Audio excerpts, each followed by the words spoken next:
वहीं इस पर सियासत भी शुरू हो गई है। कुछ राजनीतिक दलों की प्रतिक्रियाएं भी सामने आई हैं। चलिए आपको सुनाते हैं। जो देश का माहौल है आज, जो हिमाचल या गुजरात का जो माहौल देखने को मिल रहा है, सीधे तौर पर बीजेपी के खिलाफ गुस्सा है जनता में। हिमाचल में भी वो बुरी तरह हारेंगे या गुजरात में भी बीजेपी बुरी तरह हारेंगे। और हमारे नेता जो है आदरणीय नीतीश कुमार जी, जो मुख्यमंत्री हैं, उन्होंने पहले ही कहा है कि हम लोग पूरे देश में जितने भी विपक्ष की पार्टियां हैं सबको एकजुट करके और एकजुट के साथ चुनाव लड़ा जाएगा और बीजेपी को हराया जाएगा 2024 में।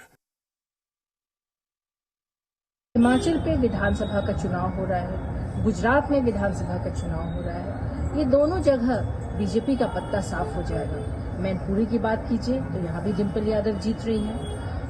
बिहार की बात कीजिए, कुर्नी से महागठबंधन के प्रत्याशी जो जेडीयू के हैं वो भी जीत रहे हैं। तो धीरे धीरे ये सभी मछली किसानों को बेबी फिश सप्लाई करके महीने का 2 लाख कमा रहे हैं। आपको भी करना है ये बिजनेस? तो फ्रीडम ऐप को अभी डाउनलोड करें। हर जगह बीजेपी का पत्ता साफ हो रहा है। नीतीश कुमार जी और तेजस्वी जी एक बड़ी मुहिम ठान लिया है कि पूरे देश को बीजेपी मुक्त किया जाए, संघ मुक्त किया जाए। देखिए, कहावत है, तेते पाँव पसारिए जेते लंबी सोर। नीतीश कुमार जी की इतनी हैसियत नहीं है कि नरेंद्र मोदी जी के बराबर खड़ा हो पाए, क्योंकि आज नरेंद्र मोदी जी एक मानक बिंदु हो गए हैं जहां देश के हर इलाके में जहां मेरा मेजॉरिटी नहीं था, उन जिन स्टेट में हमारे एमएलएज नहीं हुआ करते थे, वहाँ आज हमारे हैं। नॉर्थ ईस्ट से लेकर के पूरे पूरब से लेकर पश्चिम तक, उत्तर से लेकर दक्षिण तक भारतीय जनता पार्टी छाई हुई है। 8 दिसंबर को गुजरात और हिमाचल में कांग्रेस की सरकार बन रही है, भाजपा का कुशासन खत्म हो रहा है और 8 दिसंबर के बाद इस पूरे देश में मिशन 2024 जो है, 2024 भारत भाजपा मुक्त, इसको और ज्यादा गति मिलेगी। और जैसा कि बिहार के मुख्यमंत्री नीतीश कुमार ने हमेशा कहा है, वो इस मिशन को 2024 भाजपा से भारत मुक्त, इस मिशन को कांग्रेस के नेतृत्व में आगे बढ़ाएंगे। नीतीश कुमार जी हमारे बड़े नेता हैं, विपक्ष के बड़े नेता हैं और उनसे हर तरीके का सहयोग और मार्गदर्शन कांग्रेस हमेशा चाहती है। तो वार और पलटवार का जो सिलसिला है वो सीधे तौर पर दिखाई दे रहा है। जहां चुनाव के बाद बिसात बिछाई जाएगी, रणनीति यहां पर बनाई गई है हर एक पार्टी की ओर से और सीधे तौर पर 2024 और 25 को साधना है। और यही वजह है कि सभी पार्टियां अपनी रणनीति के साथ मजबूती के साथ आगे बढ़ रही है। इसी कड़ी में लगातार बयानबाजी भी हो रही है। लगातार हमारे साथ धीरज भी जुड़े हुए।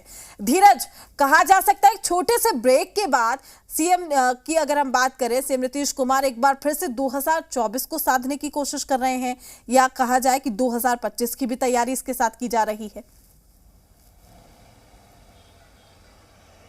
बिल्कुल सही आपने कहा कि 2024 को लेकर के नीतीश कुमार तैयारी कर रहे हैं और ये अच्छी बात है कि एक विपक्षी एकजुटता देश में होनी चाहिए और उसका अगुवाई नीतीश कुमार अगर करते हैं तो ये जितने भी विपक्ष के लोग हैं, जो दावा किया जा रहा है कि वो सब एक साथ आएंगे, लेकिन इसमें कितनी सफलता मिलती है ये तो आने वाला वक्त ही बताएगा। चाहे वो ममता बनर्जी हों, स्टालिन हों या फिर अखिलेश यादव हों और केजरीवाल हों, ये एक मंच पर कहाँ कैसे आते हैं, ये एक बहुत चुनौती भरा काम है जिसका नीतीश कुमार को काम करना है। आगे उस पर बैठ के प्लान करना है। जिस तरह से केसी त्यागी अगर कह रहे थे कि एक बीजेपी के एक उम्मीदवार के खिलाफ एक उम्मीदवार, तो अब वो देखना होगा कि क्या फॉर्मेट होता है, क्या प्लानिंग होती है, विपक्ष कितने एकजुट होते हैं, नीतीश कुमार उसमें कितने सफल होते हैं, ये आने वाले दिनों में देखना होगा। अगर एकजुट करने में सफल होते हैं तो वो, और जो रास्ता नीतीश कुमार ने कहा है कि सब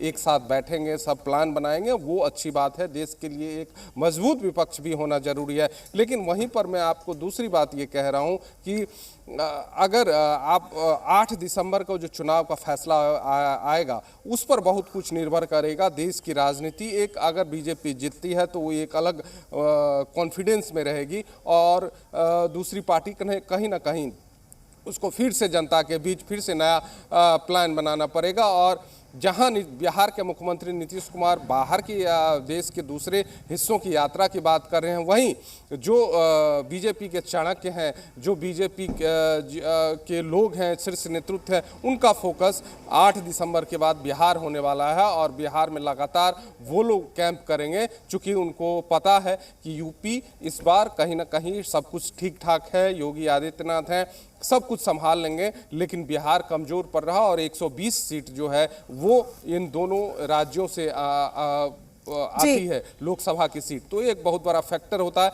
इसलिए बीजेपी के सारे शीर्ष नेतृत्व के फोकस 8 तारीख के बाद बिहार होने वाला है और इसको भी देखना पड़ेगा। बिल्कुल धीरज, थोड़ा सा इंतजार जरूर करना होगा इसके लिए। शुक्रिया धीरज आपका तमाम जानकारी साझा करने के लिए। ये सभी मछली किसानों को बेबी फिश सप्लाई करके महीने का 2 लाख कमा रहे हैं। आपको भी करना है ये बिजनेस? तो फ्रीडम ऐप को अभी डाउनलोड करें।